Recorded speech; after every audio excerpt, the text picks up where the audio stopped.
Baltimore, The Widow and the Tank is a pair of standalone horror stories written by Mike Mignola and Christopher Golden, based on their character Lord Henry Baltimore. Yeah, now some of you may have come across this character before. He's a taciturn man who's come home from World War I with a wooden leg and a taste for killing vampires. Yes, indeed. Now, previous Baltimore stories have shown him hunting down his nemesis, the Red King. The Widow and the Tank takes place in between the end of World War I and that final showdown, with him looking for leads and taking down scores of undead while he does it. So, the first tale, The Widow, takes place in Lincolnshire, where Baltimore is hunting down a group of ex-soldiers who've come back from the war as vampires. And the second one sees him travelling through the region of Aquitaine in France, where he comes across a lone vampire holed up in an abandoned British tank. Yeah, now I've got to say, this is actually the first Baltimore story that I've come across, and it may have impacted me more had I read the other ones, but I've got to say I felt somewhat distanced from it, because, I mean, for one thing, Baltimore doesn't express any emotions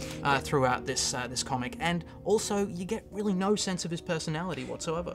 To be fair, he is British, Yeah. so that could have something to do That might with be it. it. Yeah. Look, overall, these are two pretty decent period horror pieces with excellent art by Ben Stenbeck.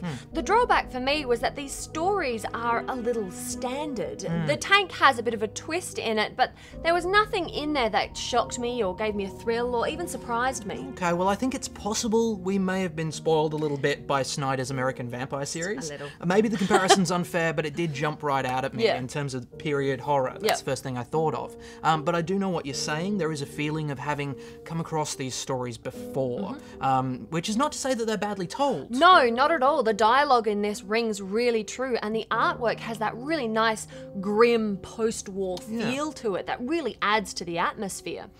It's just that nothing in it really knocked my socks off as a horror comic, and because of that, I'm going to give this one a borrow. It's worth a look. Yeah, look, once again, I've got to say, for people who have read the Baltimore series before, maybe they're going to be reacting to it differently because they've got the background. Yeah. But as a standalone, which this is supposed to be, it just came across as a good story that fell a distance short of being a great story. So I'm going to give it a borrow as well.